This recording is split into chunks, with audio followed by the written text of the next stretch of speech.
हर हर महादेव। दोस्तों, आप सभी लोग जानते हैं कि 25 सितंबर 2025 यानी गुरुवार को पड़ रही है चतुर्थी तिथि।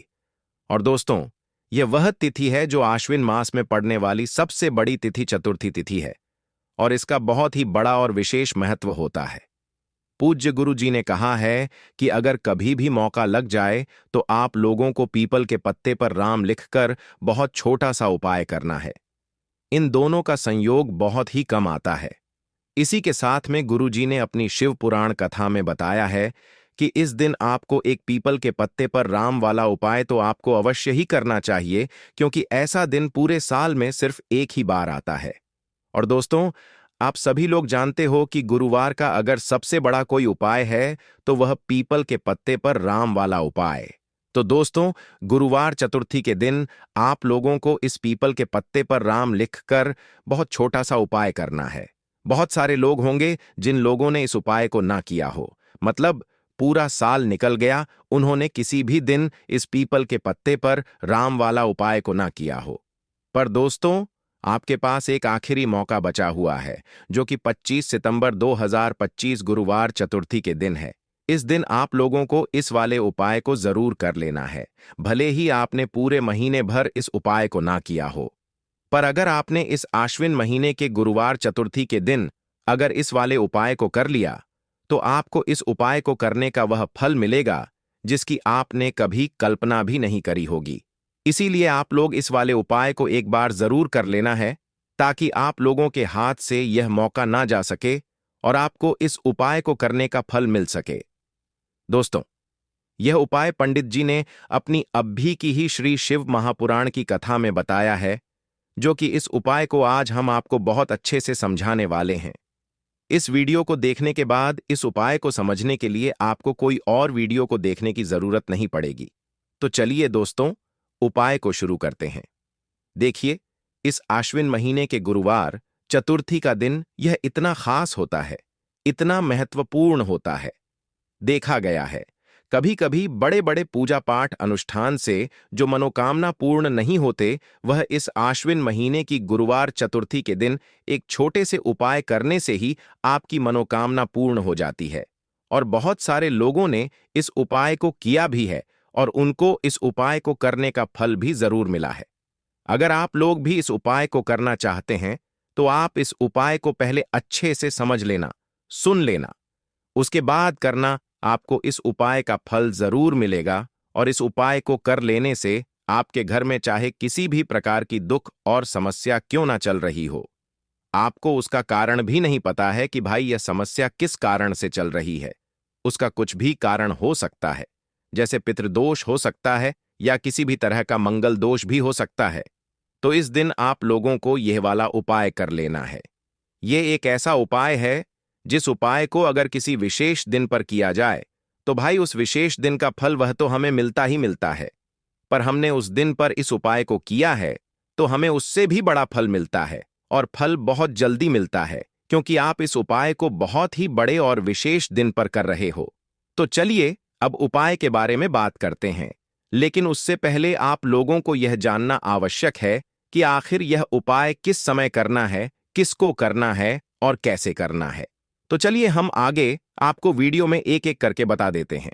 लेकिन उससे पहले अगर आप लोग हमारे चैनल पर पहली बार आए हैं या फिर मेरी आवाज आज पहली बार सुन रहे हैं, तो हमारे चैनल को सब्सक्राइब जरूर कर लेना और इस वीडियो को लाइक करके कमेंट बॉक्स में जय श्री राम जरूर टाइप कर देना। तो दोस्तों, इस पीपल के पत्ते पर राम वाला उपाय को हमें इस गुरुवार चतुर्थी के दिन कैसे करना है, किसको करना है, किस समय करना है और कहां पर करना है, यह सारे सवालों के जवाब आपको इस वीडियो में मिल जाएंगे। और जो ये वीडियो देखेगा भाई, उसको पीपल के पत्ते पर राम वाला उपाय जरूर करना चाहिए, क्योंकि इस दिन पीपल के पत्ते का भी बहुत ही बड़ा और विशेष महत्व होता है। आ जाए पीपल के पत्ते पर राम वाला उपाय की, तो यह सोने पर सुहागा वाली बात हो जाती है और ये एक बहुत ही बड़ा उपाय हो जाता है इस गुरुवार का। तो अब दोस्तों, इस पीपल के पत्ते पर राम वाला उपाय को आखिर करना किसको है, सबसे पहले हम लोग वह बात जान लेते हैं। तो देखो, घर की जो बड़ी माताएं बहनें होती हैं, उन माताओं बहनों में से कोई भी एक बड़ी माता बहन इस वाले उपाय को कर सकती है। और दोस्तों, अगर आप चाहे तो अपने घर में से सभी सदस्यों को भी इस उपाय को करवा सकते हैं। अगर किसी व्यक्ति की खुद की कोई मनोकामना है, खुद की कोई दुख और परेशानी है जो कि वह अपने लिए ही करना चाहता है, इस वाले उपाय को तो वह खुद अपने लिए भी कर सकता है। बाकी अगर कोई घर में से ऐसा है जो कि अपने पूरे घर परिवार की सुख और शांति के लिए यह वाला उपाय करना चाहता है, तो भाई वह भी कर सकता है। उसमें भी कोई दिक्कत वाली बात नहीं है। कहने का मतलब यह है कि इस उपाय को हर एक सदस्य भी कर सकता है और पूरे घर परिवार के सदस्य के लिए घर की बड़ी माताओं बहनों में से कोई एक माता बहन भी कर सकती है। माताएं बहनें अगर घर में उपस्थित ना हो या वह यह वाला उपाय ना कर पा रही हो, तो फिर घर का कोई बड़ा सदस्य भी इस पीपल के पत्ते पर राम वाला उपाय को कर सकता है, चाहे फिर वह पुरुष ही क्यों ना हो। उसमें कोई भी दिक्कत वाली बात नहीं है। उसके बाद में दोस्तों जो अगला प्रश्न निकल कर आता है वह यह आता है इस उपाय को लेकर कि आखिर इस उपाय को हमें किस समय करना है, सुबह के समय करना है कि शाम के समय करना है। तो देखो, इस वाले उपाय को आप लोग सुबह के समय भी कर सकते हो और शाम के समय प्रदोष काल में भी कर सकते हो। अब अगर आप पूछो कि भाई साहब सबसे उत्तम समय कौन रहेगा इस पीपल के पत्ते पर राम वाला उपाय को करने का, तो हम आपसे बस यही कहेंगे कि इस उपाय को आप सुबह के समय करेंगे तो ज्यादा बेहतर होगा। बाकी अगर प्रदोष काल शाम के समय भी करेंगे तो भी अच्छा होगा, उसमें कोई भी दिक्कत वाली बात नहीं है। तो अब दोस्तों जो अगली सबसे बड़ी और महत्वपूर्ण बात आती है वह यह आती है कि सुबह अगर हम उपाय को करेंगे तो हमें कितने बजे से लेकर कितने बजे तक के बीच में करना है, और शाम के समय प्रदोष काल में करेंगे तो हमें कितने बजे से लेकर कितने बजे के बीच में करना है। तो देखो, सुबह जितनी जल्दी हो सके आप उपाय को करने की कोशिश करना। बाकी अगर किसी कारणवश लेट भी हो जाओ, थोड़ी देर भी हो आए, तो 10 या 11 बजे तक भी आप उपाय कर लेना, पर 12 बजे से ज्यादा देरी ना हो। ठीक है, इस बात का ध्यान रखना। उसके बाद में दोस्तों अगर शाम के समय प्रदोष काल की बात करें, प्रदोष काल का जो समय होता है वह शाम के 6 बजे से शुरू हो जाता है। मतलब शाम के 6 बजे से लेकर 7 बजे के बीच का जो समय होता है यह समय प्रदोष काल का समय होता है। तो आप इस उपाय को 7 या 8 बजे के बीच में भी कर सकते हो। मतलब शाम के 6 बजे से रात 8 बजे के बीच में आप कभी भी इस वाले उपाय को कर सकते हो, उसमें कोई भी दिक्कत वाली बात नहीं है। हमें किसी भी दिन आपको पीपल के पत्ते पर राम लिखकर बहुत छोटा सा उपाय करना है। ऐसा समझ लीजिए जितने भी आपके शत्रु हैं, जो भी आपके विरोधी हैं, दुश्मन हैं, जो आपको हर तरफ से परेशान कर रहे हैं, अब उन शत्रुओं की अकड़ निकलेगी। शत्रु का किया कराया भी तुरंत हट जाएगा। जब गुरुवार में आप इस छोटे से उपाय को करेंगे तो देखिए, आज की वीडियो विशेषकर उन लोगों के लिए ही है जो अपने जीवन में शत्रुओं से और दुश्मन से बहुत ज्यादा परेशान हो चुके हैं। देखिए, जगत जननी मां जगदम्बा का हम गुरुवार में पूजन करते हैं और उनसे जुड़े हुए उपाय करते हैं। साथ ही साथ आपको बता दें कि गुरुवार में संकट मोचन हनुमान जी का पूजन करने से और उनसे जुड़े हुए कुछ उपाय करने से जीवन के बड़े से बड़े कष्ट भी क्षण भर में दूर हो जाते हैं। तब बहुत कम समय में आपके शत्रु और आपके विरोधी आपके जीवन से दूर हो जाएंगे। आपके दुश्मन लाख कोशिश करने के बाद भी आपका बाल भी बांका नहीं कर पाएंगे, अगर आप गुरुवार में इस छोटे से उपाय को कर लेते हैं। अब देखिए, आज का जो समय है यह कलयुग का समय है और कलयुग के एकमात्र देवता जो अपने भक्तों के जीवन से सारे कष्टों को दूर कर देते हैं वह स्वयं हैं संकट मोचन हनुमान जी। और संकट मोचन हनुमान जी का पूजन अगर आप गुरुवार में करते हैं और उनसे जुड़ा हुआ यह छोटा सा उपाय अगर आप गुरुवार में किसी भी दिन कर लेते हैं, तो ऐसा समझ लीजिए आपके जो शत्रु हैं, आपके जो विरोधी, आपके जो दुश्मन हैं, यह किसी भी तरह से आपको परेशान करने का प्रयास कर लें, आपका बाल भी बांका नहीं कर पाएंगे। दूसरी चीज, अगर आपके शत्रु ने आपके ऊपर कोई भी तंत्र मंत्र करवा रखा है, कोई भी जादू टोना, कोई भी ब्लैक मैजिक आपके ऊपर करवा दिया है या करवाने का प्रयास कर रहे हैं, ऐसा समझ लीजिए वह किया कराया आप तक पहुंचेगा ही नहीं। और अगर आप तक पहुंच गया है, कोई भी ब्लैक मैजिक तुरंत हट जाएगा जब आप इस छोटे से उपाय को गुरुवार में करेंगे। देखिए, उपाय छोटा है लेकिन बहुत महादिव्य चमत्कारी है। मतलब उपाय को करने में ना तो आपका ज्यादा समय जाएगा, ना ही इसमें आपके ज्यादा पैसे लगने वाले हैं, और ऐसा समझ लीजिए कि एक बार ही अगर आपने इस उपाय को गुरुवार में कर लिया तो इसका महादिव्य चमत्कार आप खुद देख लेंगे। तो गुरुवार के जो 9 दिन होते हैं यह बहुत ही सिद्ध दिन होते हैं। मतलब गुरुवार के दिनों में 9 माता रानी हमारे घरों में आती हैं, अपने भक्तों के जीवन से कष्टों को दूर करती हैं। साथ ही साथ आपको बता दें कि गुरुवार के टाइम पर जब भी आप संकट मोचन हनुमान जी के उपाय करते हैं तो मां दुर्गा की आपको असीम और विशेष कृपा मिलती है। मां दुर्गा आपसे बहुत जल्दी प्रसन्न होती हैं और आपके सारे संकटों को वह दूर कर देती है। तो पीपल के पत्ते में और पीपल के पेड़ में होता है। देवी देवताओं का वास पीपल के पेड़ में श्री हरिविष्णु साक्षात मां लक्ष्मी वास करती हैं। पीपल के देव में हमारे पितरों का वास होता है। पीपल का जो पेड़ होता है इसका पूजन करने से शनिदेव की कृपा उनका आशीर्वाद मिलता है। और पीपल का पत्ता जो है इसका उपाय गुरुवार में करने से व्यक्ति के जीवन से बड़े संकट और कष्ट दूर हो जाते हैं, जिसमें कि शत्रु और आपके दुश्मन जो हैं यह पूरी तरह परास्त हो जाएंगे, चारों खाने चित हो जाएंगे और कभी भी आपका कुछ नहीं बिगाड़ पाएंगे। अगर यह उपाय आप करते हैं तो देखिए यह उपाय स्त्रियां भी कर सकती हैं, पुरुष भी कर सकते हैं। किसी भी दिन आप इस उपाय को कर सकते हैं, ठीक है ना। इसमें दिन आपको नहीं देखना है कि किस दिन करें, जिस दिन आप चाहा उस दिन इस उपाय को आप कर सकते हैं। तो गुरुवार चतुर्थी के दिन आपको पीपल का पत्ता तोड़ना नहीं है, उसे एक दिन पहले ही तोड़कर आप पीपल का पत्ता लें। आया गिरा हुआ जो पत्ता होता है पीपल का वह आप ले लें, ठीक है ना। बस इस चीज का आपको ध्यान रखना है कि गुरुवार के दिन पीपल के पेड़ से कोई भी पत्ता हम नहीं तोड़ते हैं। इस चीज का आपको विशेष ध्यान रखना है। तो आपको लेना है पीपल का एक पत्ता और शुद्ध जल से उसे साफ कर लेंगे पहले, जिससे कि धूल मिट्टी अगर पीपल के पत्ते पर हो तो वह हट जाए।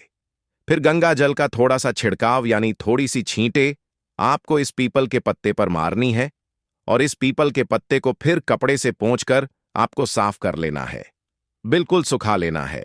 अब आपको लेना है थोड़ा सा सिंदूर, जो केसरिया वाला सिंदूर आता है जो हम संकट मोचन हनुमान जी को चढ़ाते हैं, वह केसरिया सिंदूर आपको लेना है। थोड़ा सा जल डाल के इसे गीला कर लेंगे और इसी सिंदूर से इस पीपल के पत्ते पर आपको भगवान राम का नाम लिखना है। अब किससे लिखेंगे? माचिस की तीली ले सकते हैं, उससे लिख सकते हैं। किसी भी तरह से आपको भगवान राम का नाम इस पीपल के पत्ते पर लिखना है। लिख लिया, एक आपको चमेली के तेल का या सरसों के तेल का दीपक तैयार करना है और एक कोई भी आपको लेनी है मिठाई में। यहां पर आप बूंदी का प्रसाद ले सकते हैं, बेसन का लड्डू ले सकते हैं और अगर आप इमरती ले लेते हैं तो यह और भी उत्तम है। देखिए, इमरती का जो भोग होता है यह संकट मोचन हनुमान जी को बहुत ज्यादा प्रिय है। अब यह सारी चीजें लेकर आपको जाना है संकट मोचन हनुमान जी के मंदिर में। तो देखिए, सबसे पहले आपको संकट मोचन हनुमान जी के सामने यह दीप प्रज्वलित करना है जो आप लेकर के गए हैं, चाहे आपने चमेली के तेल का दीपक तैयार करा है या सरसों के तेल का। सबसे पहले दीपक आप जला देंगे और दीप जलाने के बाद आपको जो पीपल का पत्ता आप लेकर के गए थे वह पत्ता आपको संकट मोचन हनुमान जी को अर्पित करना है, वहां चढ़ाना है। और जो भी भोग में आप लेकर के गए हैं, चाहे आपने बेसन के लड्डू लिए, बूंदी का प्रसाद लिया या फिर इमरती, जो भी कुछ आपने लिया है उसका भोग लगाना है। और संकट मोचन हनुमान जी से आपको प्रार्थना करनी है कि हे जगत का कल्याण करने वाले संकट मोचन हनुमान जी, संकटों को हरने वाले, मेरे जीवन से शत्रु और दुश्मनों को भी दूर कर दीजिए। शत्रु का किया कराया तंत्र मंत्र सब कुछ हट जाए, ऐसी कृपा मुझ पर कीजिए। इस तरह से आपको प्रार्थना करनी है और 108 बार जय श्री राम, जय सीताराम, जय श्री राम, जय सीताराम, जय श्री राम, जय सीताराम, इस तरह से आपको जयकारा लगाना है, क्योंकि भगवान राम का नाम संकट मोचन हनुमान जी को सबसे ज्यादा प्रिय है। तो जयकारा लगा देंगे। और देखिए, अगर एक बार हनुमान चालीसा पढ़ पाए तो आप एक बार हनुमान चालीसा ऐसा जरूर पढ़ें, ठीक है ना। ज्यादा बार नहीं तो एक बार जरूर पढ़ें। जयकारा तो आपको बिल्कुल से लगाना है और इस छोटे से उपाय को किसी भी दिन कर लीजिए, सुबह कर लीजिए, शाम को कर लीजिए और किसी भी दिन, जैसे गुरुवार की तिथि जो होती है ना, यह बहुत बड़ी होती है, आप उस दिन भी इस उपाय को कर सकते हैं। जरूर से करें। शत्रुओं और दुश्मन आपके जो विरोधी हैं यह पूरी तरह चारों खाने चित हो जाएंगे और आपका बाल भी वहां का नहीं कर पाएंगे। तो देखिए, इस उपाय को आप 9 दिन भी कर सकते हैं, 2-3 बार भी कर सकते हैं। अगर आप ज्यादा बार नहीं कर पा रहे हैं तो एक बार आपको इस उपाय को जरूर से करना चाहिए। तो देखिए, इस उपाय को करने से जो आपके सामने से शत्रु हैं वह भी परास्त हो जाएंगे। जो पीठ पीछे वार करते हैं, पीठ पीछे तंत्र मंत्र करवाते हैं, वह शत्रु भी चारों खाने चित्त हो जाएंगे। बस छोटा सा उपाय है, जरूर करें। तो देखिए, अब बात कर लेते हैं अपने एक बहुत छोटे से उपाय की, जिसे गुरुवार में करने से आपकी हर मनोकामना पूरी हो जाती है। यह उपाय आप अपने घर पर ही कर सकते हैं, कहीं जाने की आवश्यकता नहीं है। कोई भी ऐसी विश जो बहुत लंबे समय से अधूरी है, पूरी नहीं हो रही है, या धन को लेकर आप बहुत परेशान हैं, या घर में संकट कष्ट बहुत आते हैं, बीमारियां बहुत आती हैं, तो एक लाल पुष्प जैसे कि गुलाब का फूल भी लाल होता है, आप जरूर से अपने घर के मंदिर में मां दुर्गा को अर्पित करें और एक देसी घी का दीपक लाल बाती का जलाकर मां का पूजन करें। गुरुवार में अगर लाल रंग से जुड़ा हुआ यह उपाय आप करते हैं, आपकी सारी मनोरथ, सारी मनोकामनाएं मां पूरा कर देंगी, क्योंकि लाल रंग मां दुर्गा को बहुत प्रिय है। लाल पुष्प और लाल रंग की बाती का दीपक आपकी बड़ी से बड़ी मनोकामना को भी पूरा कर देगा। गुरुवार में यह उपाय आप किसी भी दिन कर सकते हैं। दूसरे उपाय की हल्दी वाला जल आपको अपने घर में किस जगह पर डालना है और उपाय को कैसे करना है, और कैसे यह हल्दी वाला जलते सावन महीने का गुरुवार के दिन जब आप अपने घर में डालते हैं, छींट है। उपाय को करते हैं तो सीधे सीधे मां लक्ष्मी आपसे प्रसन्न होकर आपके घर में आती हैं और श्री हरि विष्णु के साथ आती हैं। स्थिर लक्ष्मी का आपके घर में वास होता है। कहने का मतलब है कि फिर कभी भी मां लक्ष्मी आपके घर को छोड़कर नहीं जाती है। जो लोग कहते हैं कि हमारे घर में धन तो आता है लेकिन चला जाता है लेकिन फिजूल खर्ची बहुत है। धन तो घर में आता है लेकिन तिजोरी कभी धन से भरी नहीं रहती है, खाली हो जाती है। तो 90 पर लोग ऐसे होते हैं जिनके जीवन में यह समस्या होती है कि हमारे घर में स्थिर लक्ष्मी का वास नहीं है। देखिए, हम सभी चाहते हैं ना कि मां लक्ष्मी और श्री हरि विष्णु हमेशा हमारे घर में रहे, उनका आशीर्वाद बना रहे। हम हमारे जीवन के जितने भी दुख हैं उनका सामना जो है बहुत आसानी से कर सके। देखिए, जब व्यक्ति के पास पैसा नहीं होता है ना, तो वह बहुत सारे कष्ट दुख उसके जीवन में जब आते हैं उनका सामना भी नहीं कर पाता है, और जब उसका आर्थिक पक्ष मजबूत होता है तो बहुत सारी समस्याएं उसे अपने जीवन में जो आती हैं वह छोटी लगती हैं। लेकिन अगर पैसा भी पास नहीं है तो छोटी छोटी प्रॉब्लम्स और छोटी छोटी चीजें जो हमारे जीवन में आती हैं वह भी बहुत बड़ी लगने लगती हैं। तो आपको करना क्या है? आपको यहां पर लेना है गंगा जल। तो देखिए, सबसे पहले तो आपको अपने पूरे घर में गंगा जल का छींटा लगाना है, ठीक है ना? गंगा जल आपके घर से जितनी भी नेगेटिव एनर्जी होती है उसे बाहर कर देता है, हैं? ठीक है ना? गंगा जल का छिड़काव जब आप करते हैं, उसके बाद कोई पूजा पाठ करते हैं, कोई उपाय करते हैं, वह पूरी तरह से सफल होता है, क्योंकि आपके घर में पॉजिटिव एनर्जी, सकारात्मक ऊर्जा आ जाती है। ठीक है ना? तो इतना करने के बाद आपको क्या करना है? एक लोटे के अंदर या एक कटोरी, किसी भी चीज के अंदर आपको अपने घर का शुद्ध जल लेना है। ले लिया। उसके बाद पिसी हुई हल्दी उसके अंदर मिलानी है। मिला दी। जब हल्दी आपको मिलानी है, ठीक है ना? उस समय आपको श्री हरि विष्णु का ध्यान करना है। श्री हरि विष्णु से प्रार्थना करनी है कि मेरे घर में धन बढ़े और कभी भी मेरे घर की जो सुख समृद्धि है उसमें कमी ना आए। ठीक है ना? जब आप जल मिला लेंगे उसके बाद आपको तुलसी का एक पत्ता लेना है। तुलसी का पत्ता पहले ही तोड़ लें। गुरुवार के दिन भूल कर भी आपको नहीं तोड़ना है तो वाले दिन नहीं तोड़ेंगे, उससे पहले ही तुलसी का पत्ता तोड़कर रख लें। अगर आपके घर में तुलसी का पौधा इस टाइम सूख गया है, नहीं है, तो जहां पर भी आपको तुलसी का कोई पत्ता मिल जाए, एक पत्ता आप ले आए। उस तुलसी के पत्ते से आपको अपने पूरे घर में उस हल्दी वाले जल का छींटा लगाना है। सबसे पहले घर के मंदिर में लगाएंगे, ठीक है ना? फिर जितने भी रूम हैं, कमरे हैं, वहां पर लगाएंगे। घर के मुख्य द्वार पर लगाएंगे। इस तरह से जब आप उपाय करते हैं तो आपके घर घर में कभी भी धन की कमी नहीं होती है। धन में वृद्धि होती चली जाती है और धन आपका हमेशा बढ़ता है। देखिए, अगर तुलसी का पत्ता आपको नहीं मिलता है, तब आप किसी भी छोटी सी पूजा वगैरह की जो चम्मच होती है उससे भी छींटा लगा सकते हैं। तो देखिए, जब भी आप अपने घर में गुरुवार के दिन हल्दी के पानी का छींटा लगाते हैं तो इससे श्री हरि विष्णु माँ लक्ष्मी के साथ आपके घर में आते हैं और स्थिर रूप से आते हैं। मतलब कभी भी आपके घर को वह छोड़कर नहीं जाते हैं। तो देखिए, हल्दी जो है यह जुड़ी है श्री हरि विष्णु से, आपकी कुंडली में गुरु को मजबूत करती है, आपके जीवन में सुख और सौभाग्य को खींच कर लाती है, धन को खींच कर लाती है, मां लक्ष्मी को प्रसन्न करती है। जिस तरह से हल्दी खाने का स्वाद बढ़ा देती है, बहुत बड़ी बड़ी बीमारियों को दूर कर देती है, उसी तरह से यह आपके जीवन को भी सुख से भर देती है, अगर के उपाय आप सही तरीके से कर लेते हैं। तो दोस्तों, यह थे पूज्य गुरुजी द्वारा बताए गए कुछ बहुत ही खास उपाय। अगर आपको जानकारी अच्छी लगी हो तो वीडियो लाइक करिएगा। दोस्तों, आज 25 सितंबर 2025 गुरुवार चतुर्थी तिथि के दिन करें एक छुटकी हल्दी वाला यह एक उपाय। भगवान भोलेनाथ जी के आशीर्वाद से जीवन के हर कष्टों से तुरंत मिल जाएगी, आपको मुक्ति, आपकी हर मनोकामना होगी पूरी, और दोस्तों खुशियों से भर जाएगा, आपका घर बन जाओगे आप करोड़पति।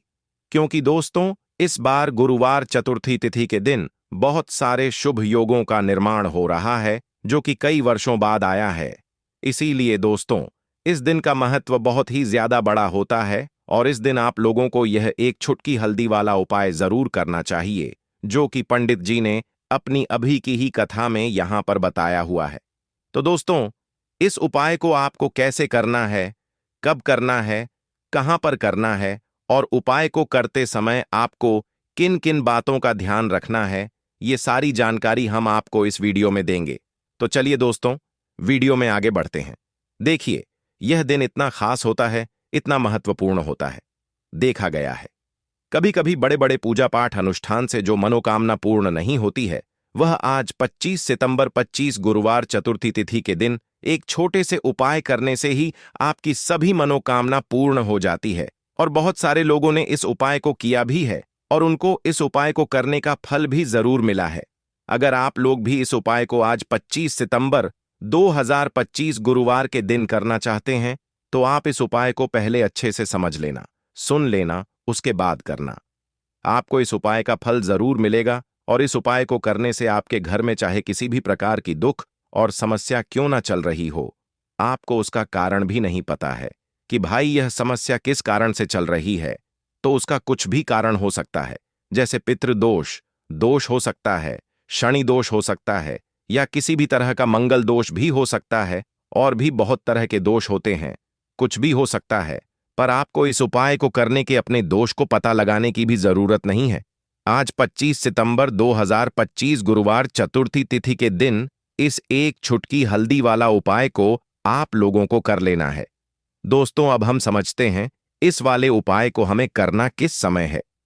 तो सबसे पहली बात दोस्तों, हम समझते हैं कि यह एक छुटकी हल्दी वाला उपाय करना किसको है। तो देखिए, यहां पर सीधी सी बात है कि यह एक छुटकी हल्दी वाला उपाय जो उपाय है, यह किस लिए किया जा रहा है। यह मनोकामना को पूर्ण करने के लिए किया जा रहा है, या आपके जीवन में जो दुख और परेशानियां हैं उनको दूर करने के लिए किया जा रहा है, या आपका कोई बड़ा काम है जो कि नहीं हो पा रहा है, आप उसके लिए इस उपाय को कर सकते हो। तो सीधी सी बात यह है कि आप अपनी किसी भी प्रकार की मनोकामना के लिए इस वाले उपाय को कर सकते हो। तो यह उपाय वह व्यक्ति कर सकता है जिस व्यक्ति को अपनी किसी भी प्रकार की मनोकामना भगवान शिव जी से पूर्ण करवानी हो। और अगर कोई भी माताएं बहनें जो है अपने घर की सुख और शांति के लिए, घर में धन समृद्धि को बढ़ाने के लिए यह वाला उपाय करना चाहती हैं, तो घर की जो बड़ी माताएं बहनें होंगी वह इस एक छुटकी हल्दी वाला उपाय को विशेष रूप से करें, क्योंकि माताएं बहनें घर की लक्ष्मी होती हैं, और जब घर की लक्ष्मी कोई विशेष उपाय करती है तो उसका फल ही बहुत जल्दी मिल जाता है और बहुत बड़ा होकर मिलता है।